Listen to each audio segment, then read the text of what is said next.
The Kirk Cousins situation in Atlanta just took another twist, and if you thought this would be settled quickly, think again. Let's break it all down. A new report from Sports Illustrated's Albert Breer suggests that Cousins is in no hurry to accept a trade, and we might have to wait until draft weekend before anything actually happens. Think about what that means. The Falcons could go into the NFL draft with Cousins still on their roster, even though they've made it clear that Michael Penix Jr. is their future. So why hasn't a deal happened yet? And what does this mean for the Falcons moving forward? Breer's report gives us a big clue. It all goes back to what happened last April when the Falcons shocked everyone, including Cousins, by drafting Penix Jr. with the #1 overall pick, 8th overall pick. When Cousins signed with Atlanta, he expected to be the team's leader for the next few seasons. But that plan was thrown out the window on draft night when the team selected his replacement before he even took a snap. Now Cousins isn't going to let history repeat itself. According to Breer, Cousins wants to wait until after the draft to accept a trade. And honestly, that makes perfect sense. He wants to be sure he doesn't end up in the same situation, going to a new team only to have them immediately draft his successor. Imagine if Cousins agrees to a trade with the Browns, thinking he has a fresh start in Cleveland, only for them to draft Shedeur Sanders with the #2 pick. Suddenly, he's right back in the same mess, stuck on a team where everyone is just waiting for the rookie to take over. That's exactly what he's trying to avoid. So what should the Falcons do now? Because keeping Cousins doesn't make much sense. Let's be real. He doesn't want to be in Atlanta. Reports say he even went to owner Arthur Blank and asked to be traded. So why keep a quarterback in the locker room when he clearly wants out? This isn't about money. Trading Cousins wouldn't free up much cap space, but moving him would eliminate a major distraction. Michael Penix Jr. shouldn't spend his rookie season with a veteran QB in the room who doesn't want to be there. He needs a backup who actually embraces the role and is willing to help him develop. The best move for Atlanta? A quarterback swap. The Falcons should trade Cousins for a backup who's comfortable being QB2, and there are 3 teams that could make sense. First, the Cleveland Browns. They just traded for Kenny Pickett, but what if they decide Pickett isn't the answer? They could flip him to Atlanta and turn a 5th-round pick into Kirk Cousins.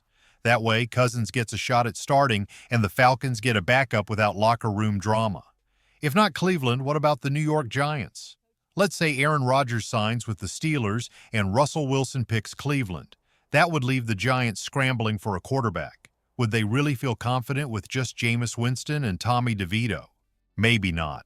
In this scenario, Tommy DeVito heads to Atlanta as the backup, while Kirk Cousins gets a chance to start in New York. But there's another team that could be in the mix, the Pittsburgh Steelers. If they miss out on Aaron Rodgers and Russell Wilson, could Cousins become their best available option? If that happens, a trade involving Mason Rudolph could make sense. Rudolph goes to Atlanta as a backup while Cousins gets a shot to lead the Steelers. This kind of trade just makes too much sense for everyone involved. The Falcons wouldn't have to spend extra money on a new backup quarterback, and they'd avoid having an unhappy veteran in the locker room. Meanwhile, Cousins gets exactly what he wants, a fresh start on a team where he can actually compete for a starting job. But this isn't just about the quarterback situation. The NFL draft is coming up fast, and the Falcons have a huge decision to make at pick 15. And we just got a big clue about what they might do. Head coach Raheem Morris was spotted at Mike Green's pro day at Marshall. Now, that might not seem like a big deal, but when a team is desperate for a pass rusher, you can bet they're going to scout one of the best in the draft. This confirms what we've been hearing for a while. Atlanta is locked in on drafting an edge rusher at pick 15. I know I've been saying Will Johnson would be a great pick for them. And if he's still available, passing on him won't be easy. But at this point, I'd be shocked if the Falcons don't go with an edge rusher. Their pass rush has been a disaster for years, and this is their chance to finally fix it. So who are the top pass rushers the Falcons could target? Let's break it down. At #1, there's Abdul Carter, the best pass rusher in this draft class. But let's be honest, he's not slipping to 15, so Atlanta would have to look elsewhere. At #2, I've got Jalen Walker. This is where things get interesting. At first, I saw Walker as more of an off-ball linebacker than a true edge rusher, but after diving deeper into his film, I've changed my mind. The guy is a game changer. Last season, he had 6.5 sacks, tying Michael Williams for the most on Georgia's defense. He's not a finished product as a pass rusher yet, but he has the tools to develop into one. Think about Micah Parsons. At Penn State, he played off-ball linebacker. Now, he's one of the most dominant pass rushers in the NFL. Walker has a similar frame, and if he bulks up a little, he could be a nightmare for opposing quarterbacks. And at number 3, I've got Mike Green. Mike Green led the entire nation with 17 sacks last season. That kind of production is impossible to ignore. Some scouts are cautious because he only has 1 year of elite play, but the tape doesn't lie. This guy knows how to get to the quarterback. At number 4, there's Michael Williams. He's more of a traditional edge rusher, but injuries slowed him down last season. Still, the potential is there. If he stays healthy, he could develop into a high-level pass rusher. And at number 5, I've got James Pierce Jr. He's one of the fastest edge rushers in recent memory, running a sub 4.5 in the 40-yard dash. If the Falcons want pure speed off the edge, this could be their guy. So here's the big question. What should the Falcons do? They're locked in on drafting an edge rusher at pick 15, but what if things don't go their way?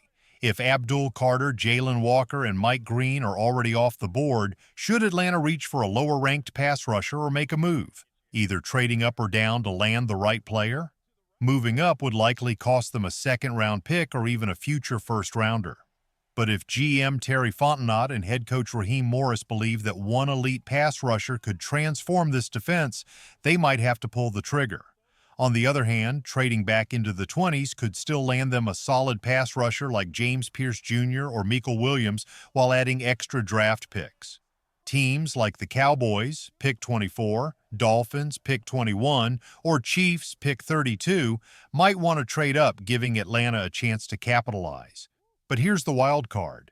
What if Will Johnson is still available at pick 15? The Falcons need a pass rusher, but Johnson is the best cornerback in this draft. Pairing him with A.J. Terrell and Jesse Bates could give Atlanta one of the league's top secondaries, and knowing Raheem Morris's love for defensive backs, passing on Johnson wouldn't be easy. So what's the best move? Trade up for an elite pass rusher, trade down for more picks, or take Johnson if he's still on the board? This is a franchise-defining decision, and whatever the Falcons do will shape their defense for years to come. What do you think? Should Atlanta go all in on an edge rusher, take the best player available, or make a trade? Let me know your thoughts.